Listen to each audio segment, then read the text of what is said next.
Hi everyone, welcome to lesson 717.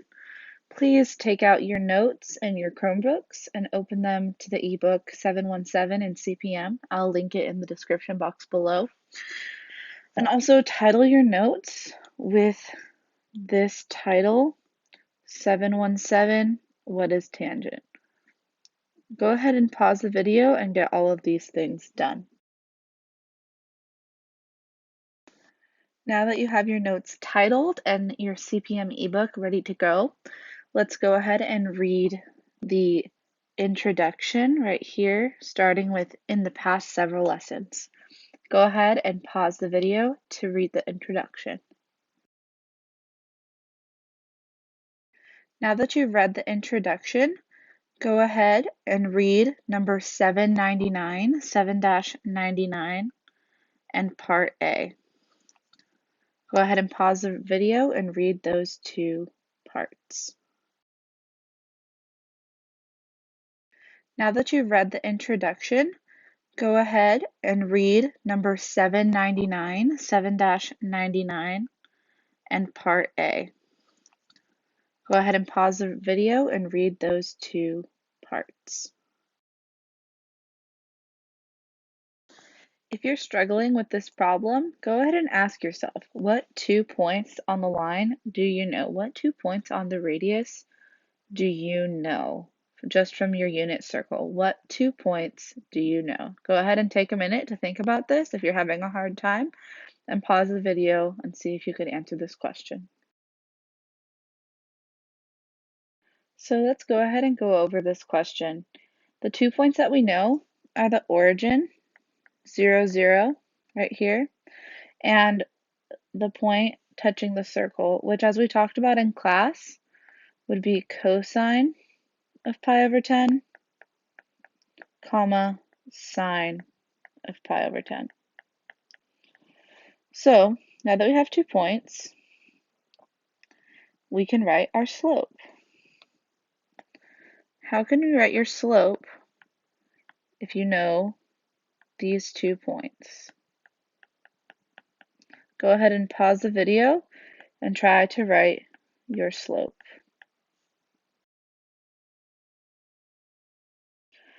So now that you've worked on it by yourself, let's go over how to write the slope. So using the formula that we have up top, we know that we can have the sine of pi over 10 minus 0 over cosine of pi over 10 minus 0. So that'll give us sine of pi over 10 over cosine of pi over 10.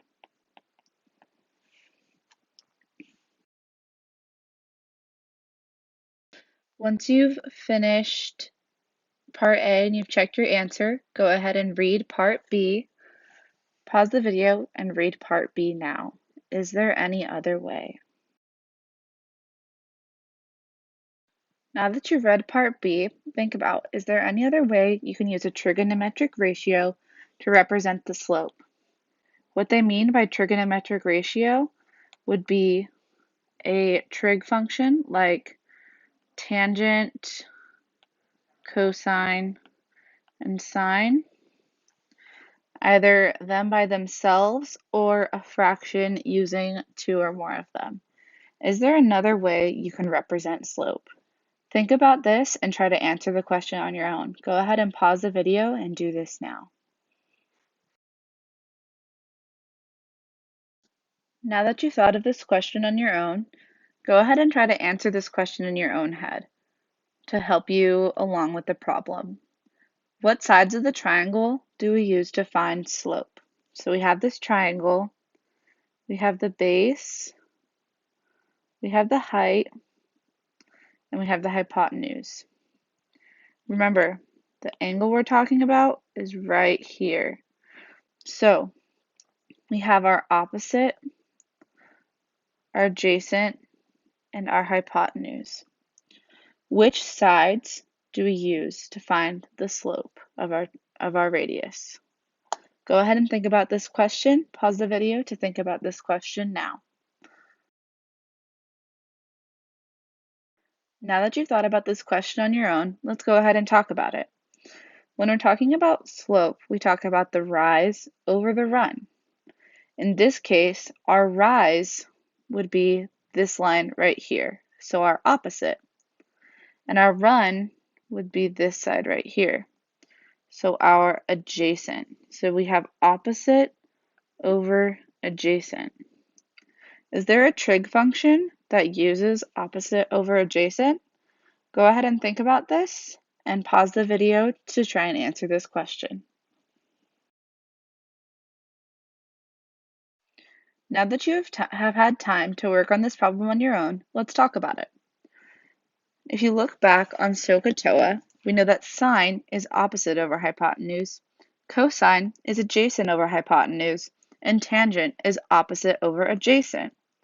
Now, we can tell that tangent is opposite over adjacent, and our slope is opposite over adjacent. So we know that the slope of the function is the same as tangent of our angle, so tan of x, or tangent of pi over 10 in this case.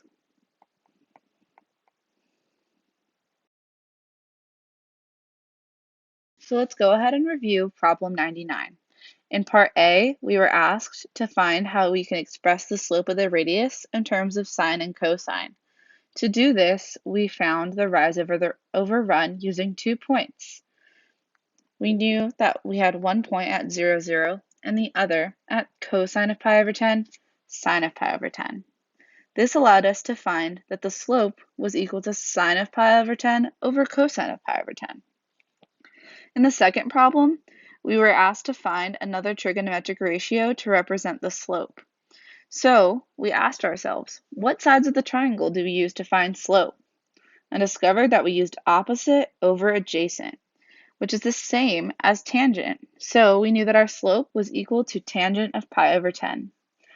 Go ahead and watch the problem for number 7-100 on the next video.